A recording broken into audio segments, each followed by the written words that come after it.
se encuentra en el que se creía en un principio que era una falsificación, pero en la actualidad se ha vuelto a reabrir este caso y ahora sabemos que aparentemente no tiene ninguna conexión con ningún pueblo ni cultura que haya habitado la isla de Puerto Rico. Por ende, es un problema de tiempo y espacio, es un problema histórico y prehistórico. No sabemos cómo explicarlo.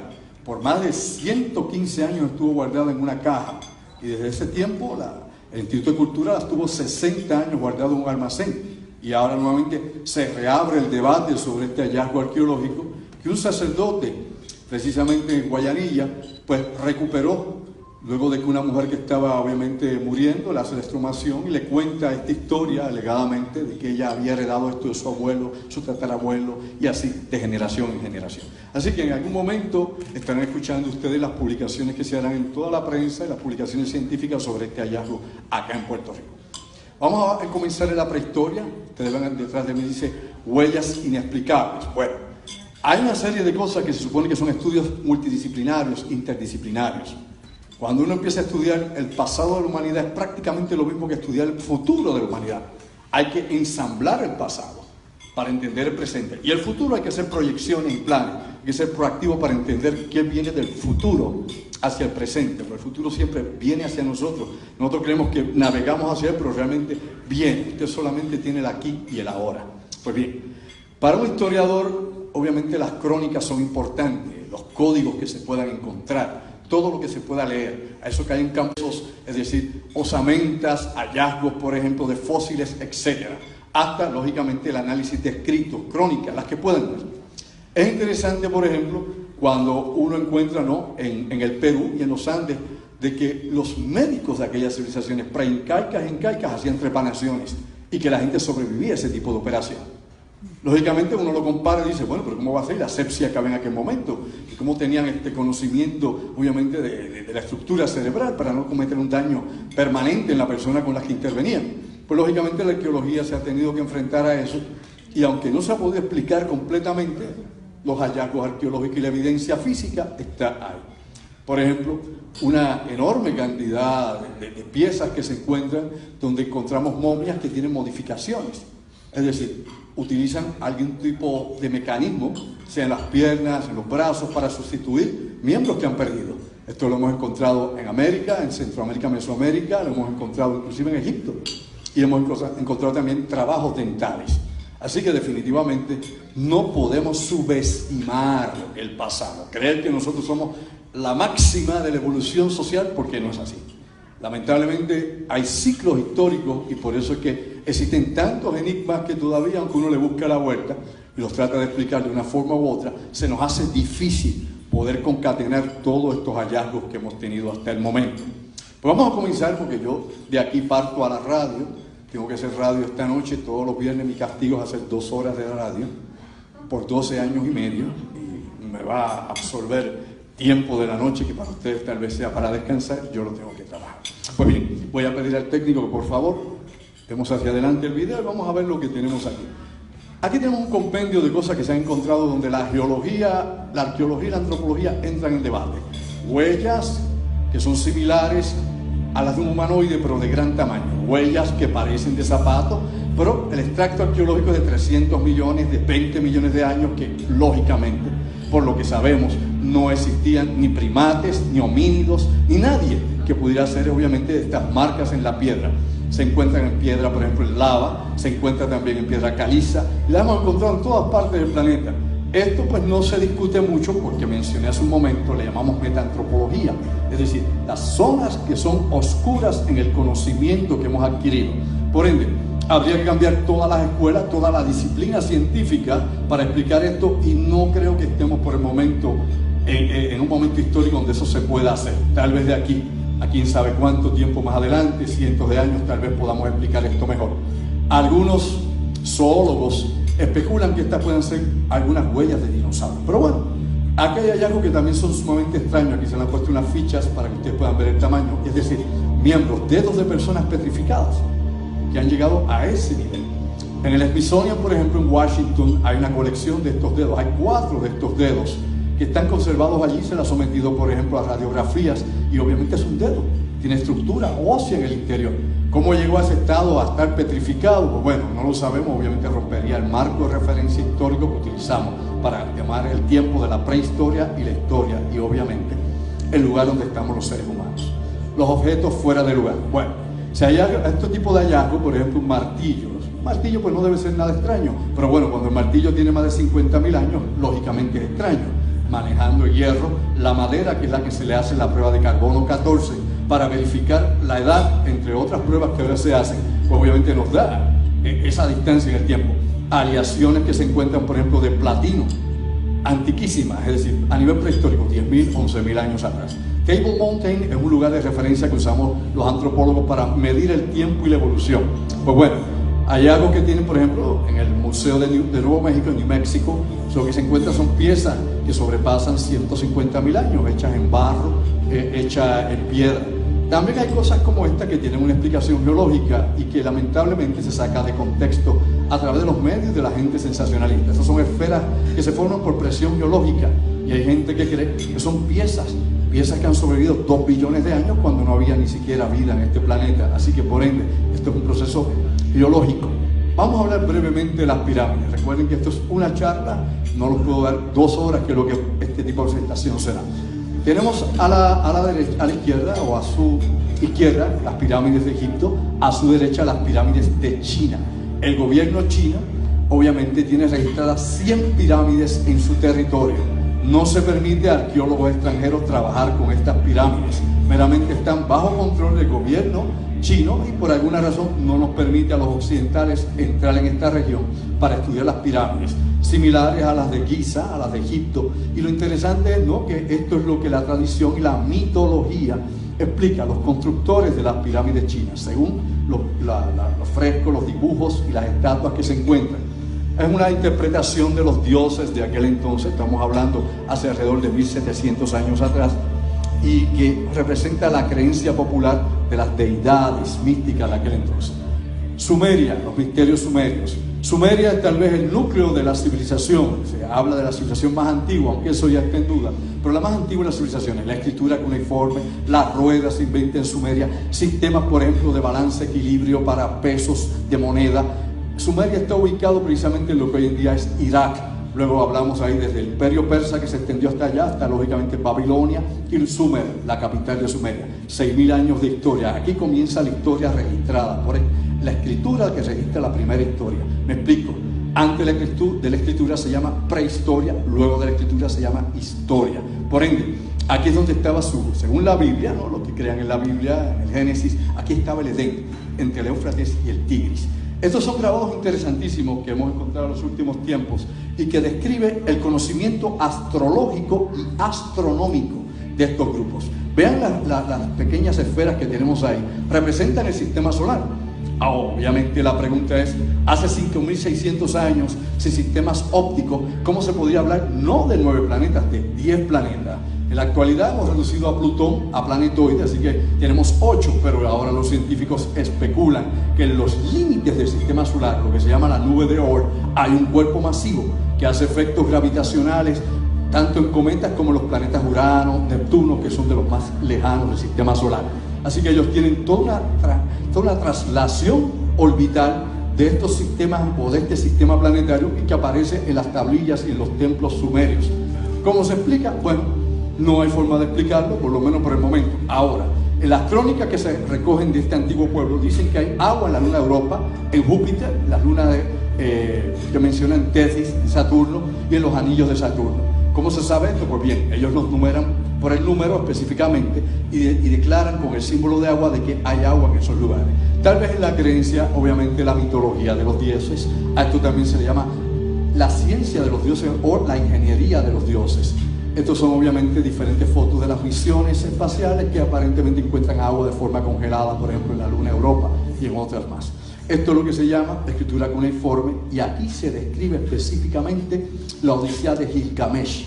Gilgamesh es Noé, también le llamaban Ishnapushti. Estamos hablando precisamente 3.000 años antes que surgiera el pueblo judío. 3.000 años antes ya la mitología y la historia y las leyendas de Noé existían con otro nombre. el que hizo la gran arca y salvó las formas de vida del planeta ante un gran diluvio. Así que es una historia que se repite de pueblo, en eras, edades diferentes, lugares geográficamente diferentes. Hallazgos interesantes son los asirios. El ejército más poderoso de todo el Oriente Medio hace 3000 años eran los asirios. Pero hay cosas que representan algo muy interesante aquí, algo tal vez hasta complicado. Y es decir, carros de guerra que no usaban caballos y cosas parecidas a mosquetes usadas por los asirios. Los asirios fueron tan odiados por todos los pueblos de aquella época que hoy en día tenemos muy poca reminiscencia de lo que fue este pueblo. Una vez este imperio cayó, lo devastaron. Todos los pueblos de toda la región devastaron a los asirios. Pero estos dibujos o este tipo de impresión en piedra que nos dejan, pues nos ponen a pensar, qué forma tal vez abstracta de describir una conquista. Aparatos eléctricos. Pues bien, hay algo interesante que quiero que vean aquí. Este es el templo de Hathor. El templo de Hathor, Hathor es una representación de la diosa Isis. Aparece algo que parecen bombillas gigantes. Este es un templo que tiene 4300 años de edad. Y en este lugar también está el antiguo calendario de Dendera, el calendario astrológico más antiguo del mundo, antes que los griegos empezaran a ponerle nombres a las estrellas. Y es curioso porque los papiros que se han encontrado también describen como si fueran grandes bombillas. Los arqueólogos dicen que esos son canastas con flores de loto. Bueno, es una forma de interpretarlo. Recuerden que todo esto, y esto que parece un Tesla coil que produce electricidad, es lo que aparenta. Hay que tener cuidado cuando uno ve estas cosas, porque usted lo va a ver desde el punto de vista del hombre del siglo XXI, con la estructura conceptual del siglo XXI. Por ende se le va a aparecer y usted lo va a interpretar de esa manera. Pero cuando llega a este momento y encontramos las baterías de Bagdad con 2000 años de antigüedad, pues aquí viene obviamente la duda. ¿Conocían la electricidad antes que Benjamin Franklin volara su chiringa? Pues bien, la pregunta se contesta con sí. De hecho, estas baterías se perdieron en la invasión norteamericana allá en Irak, en Bagdad, porque saquearon todo aquel lugar. La General Electric hizo una prueba y esta pequeña batería producía 1 voltio de electricidad. Pero algo todavía más impactante es esto que se llama el aparato de Corso. El aparato de Corso son bujías eléctricas que están dentro de geodas. Las encontraron en el desierto en California y todavía están en exhibición en el Museo de New Mexico. Le tomaron radiografías y lo que apareció fue un spark eléctrico dentro de geodas. Y esto obviamente rompe los esquemas inteligentes que uno pueda tener del pasado. Aquí no estamos hablando de aliens, nada de eso. Estamos hablando de eventos que no podemos explicar en estos momentos. Este es un templo llamado Abydos en Egipto. Este templo tiene 3960 años a la actualidad de que fue construido. Y ahí aparecen cosas que nuevamente hay que tener cuidado al interpretarlas. Me explico. Nuevamente, si usted lo ve desde el punto de vista del hombre del siglo XXI, usted verá ahí un helicóptero. Usted podrá ver un helicóptero Apache en un jeroglífico egipcio, que obviamente no tiene sentido. Pero este tipo de cosas ocurre. Le llaman paridolia. Y la paridolia es que usted ve objetos que usted asocia desde la cara, un copo de Cristo, qué sé yo, una mancha en una pared, ve a la Virgen María, etc. Pero entonces encuentra cosas como el papiro de Tui, que está en el Museo del Cairo, donde dicen que los egipcios que pueden volar. En el Museo del Cairo, cuando se pueda regresar a Egipto, verán los aviones y los planeadores egipcios, es decir, tenían aviones, lo usaban y tenían bumeranes igual que los australianos. De hecho, Tutankamón tenía 470 bumeranes en su tumba. Lentes, antes que obviamente los utilizara Galileo Galilei, a quien le damos el derecho de haber construido el primer telescopio, los egipcios ya tenían lentes y todos están en exhibición en el Cairo. Pero nadie habla de eso. ¿Por qué hablar de eso? ¿Para quitarnos el pedestal a los occidentales? No. Bueno, las grandes pirámides, de eso tienen que haber habido hablar 1000 veces. En Giza, 10 millas de la ciudad del Cairo, obviamente ya está en el Cairo por el crecimiento exponencial de la población. Estas pirámides han traído mucha discusión, no solo cómo se construyeron o de qué forma históricamente las describimos, sino por la ubicación astronómica que tienen. Es decir, replican a las Pléyades, a una constelación que tenemos bastante distante de nosotros. Estamos hablando probablemente 75 años luz de aquí. Y también describe las ubicaciones celestes que tienen. Es decir, por un lado, llega directamente a Alpha Draconis, que era antes la estrella polar del norte en aquel tiempo. Por otro lado, al cinturón de Orión. Y obviamente al centro de la galaxia, obviamente, donde se representa a la diosa Isis. Así que tiene una ubicación muy interesante astronómicamente hablando, pero tiene otras cosas también que nos ponen a pensar. Primero, si tú multiplicas, y buscas la información y verifíquenla, si tú multiplicas la base por la altura, te da la distancia exacta entre la Tierra y el Sol. Así que es lo que se llama un monumento arqueoastronómico, ese es el término que se usa en arqueología. Y luego está ubicado hacia el polo norte, magnético, y sobre todo, es lo que nos pone a pensar más, está en el centro del planeta Tierra. Deme una pausa, por favor. ¿Y qué dice usted? Por hombre, física elemental básico. Cualquier esfera, usted le pone un punto en cualquier parte de la esfera y es el centro de la esfera. Es geometría básica. Pero el problema no es ese. El problema es que está en el centro ¿de qué? De las masas continentales. En el centro de las masas continentales. Así que tienen una construcción masiva que tiene más de 2.700.000 bloques.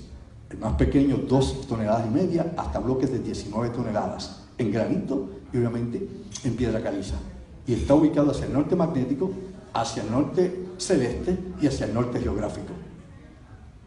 Nada en este planeta está hecho así. Y luego está en el centro de toda la masa continental. Así que el arquitecto, los ingenieros, los científicos, no lo subestimen, obviamente conocían más de lo que nosotros queremos conocer. Y yo siempre invito al público, busque información verificable de ingeniería y arquitectura sobre las grandes pirámides y verá que no se ha construido nada con la exactitud en milímetro que está construida luego de 4.000 años del viento dándole, de los Napoleón haberle caído con su artillería encima, de los árabes poniéndole pólvora para buscar tesoros, etc. Y de terremotos en el Cairo, donde la han usado como cantera para reconstruir el viejo Cairo. Cuando usted vaya al Cairo, el antiguo Cairo, que está lleno de muchas cosas, desde moscas, que usted no se imagina qué más, piojos y todo lo que usted crea, es bien exótico en el cine, pero ahí no es lo mismo. Usted verá que todos esos bloques antiguos son de la pirámide, es la cantera. ¿Usted cree que iban a ir a 500 kilómetros al sur, a Asuán, a buscar bloques para hacer el Cairo? No, si las tenemos aquí a 10 millas. Pero eso ya no se puede hacer, obviamente. Continuamos, por favor. Esto es para ponerlos a pensar, distraerlos un poco, sacarlos un poco de su diario vivir, ponerlos un poco en el de nosotros, con nuestros enigmas acá. Muchos antropólogos prefieren no hablar de esto, otros sí. Pero ¿qué pasa? Hay pirámides en todas partes. Y yo nuevamente los invito a verificar información. Por ejemplo, las Azores, los sonares detectan pirámides bajo el agua. Pero lo más espectacular son las pirámides que hay al suroeste de Cuba. A 90 millas al suroeste de Cuba, de la isla de Pinos, hay una ciudad que se llama Mega. Así se la ha bautizado, Mega. Profundidad, 600 metros de profundidad. Obviamente cayó bajo el mar, como en Okinawa. Por ejemplo, todo esto que usted ve, la ciencia oficial dice que todo esto que usted ve lo hizo el mar, allí en Okinawa, las escaleras, los túneles, las perforaciones en la piedra, todo eso fue la corriente de agua. Los bustos estos de cara, no, el mar es muy creativo en Okinawa, todos esos murales que usted ve, no, ese es el mar allí bajo el agua, hizo todo eso, la corriente marina. Eso fue un poco inteligente, pero es el oficialismo hasta este momento. Bosnia, bueno, esto es una discusión a favor y en contra. Yo no creo que sea una pirámide, pero bueno, ahora en Europa el gran boom en los últimos 7 años ha sido esta supuesta pirámide que hay en Bosnia. Aunque se supone, y quiero que ustedes entiendan, que una pirámide es una montaña artificial. Es lo que es, una montaña artificial, es relleno puesto, algunas tienen cavidades internas. Esta montaña tiene todo ese relleno. No solamente esto, tiene una piedra como esa que los que creen en estas cosas místicas van allí porque que le da vibraciones. Bueno, aquí yo creo que se sugestiona a mucha gente, pero verán cómo el poder de la sugestión funciona. Y ustedes que son médicos deben saberlo muy bien con el placebo. La sugestión funciona. Pero entonces uno encuentra caminos dentro, en piedra. Y por fuera uno ve una colina que parece una pirámide cubierta. Pero entonces encuentras esferas como las que se encuentran en Centroamérica, que verán en un momento esferas de 2 toneladas, 3 perfectamente hechas en piedra. Y lógicamente para eso no hay explicación.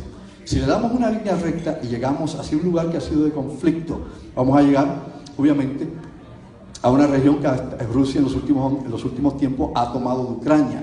Aquí tenemos la pirámide más antigua encontrada jamás, en Crimea. Aquí en Crimea esta pirámide nadie sabe a quién pertenece. Ninguna cultura, ninguna sociedad antigua, ninguna civilización. Recuerde que la civilización, el término civilización se refiere a la forma más alta de cultura social, donde se implementan las artes, las leyes, sistema político, económico y científico. Este es el tamaño de lo que parece una montaña, 90 metros por 30 metros de altura. Y esta es la entrada. Obviamente no es natural. ¿Ah? Ajá, dígame, perdóneme. ¿Puede darme por favor una pausa? Es que no le escucho. Sí, porque va tan rápido Ah. que no deja que uno le pregunte. No, pero pregunte, dígame, yo estoy aquí. Lo que pasa es que Ajá. va tan rápido que lo que parece es conspiracy theories. No, que lo que mezclan pasa. una cosa con otra Okay. y que si la historia va con las pirámides Ajá. y las estrellas